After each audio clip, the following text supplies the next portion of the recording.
ایک دفعہ جنگل میں حاملہ ہرن بچے کو جنم دینے والی تھی تو اس نے دریا کے کنارے پر موجود جنگل کی راہ اختیار کی، جو جنگل میں سب سے محفوظ جگہ تھی۔ ابھی وہ بچے کو جنم دینے والی تھی کہ اچانک موسم خراب ہو گیا۔ آسمان سے بجلی گری تو جنگل میں آگ لگ گئی۔ ہرن شدید گھبراہٹ کا شکار ہو گئی۔ گھبراہٹ میں ہرن نے جان بچانے کے لیے آس پاس دیکھا تو ایک شکاری سے نشانہ بنا رہا تھا۔ دوسری طرف شیر گھات لگائے بیٹھا تھا۔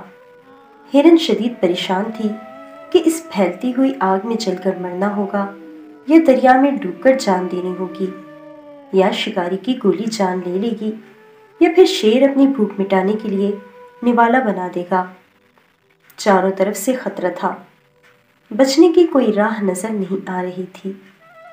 اس وقت ہرن کے اختیار میں جو تھا، ہرن نے وہ کرنے کا فیصلہ کیا، یعنی پیدائش پر توجہ مرکوز کی۔ پھر ایسا ہوا کہ شکاری نے نشانہ لگایا تو آسمان پر بجلی چمکی۔ اس کی آنکھیں اچانک بند ہو گئیں اور گولی شیر کو جا لگی۔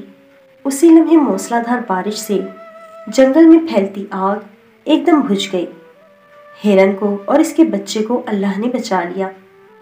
اسی طرح زندگی میں جب کبھی مشکلات و مصائب چاروں طرف سے گھیر لیں تو اس وقت وہ کام کریں جو آپ کر سکتے ہیں، باقی چیزیں اس ذات کے لیے چھوڑ دیں جس نے نظام عالم کو چاروں طرف سے گھیر رکھا ہے۔ وہی آپ کی حفاظت کرے گا۔ یہ سبق آموز کہانی پسند آئے تو ہمارے چینل کو ضرور سبسکرائب کیجیے۔ جزاک اللہ۔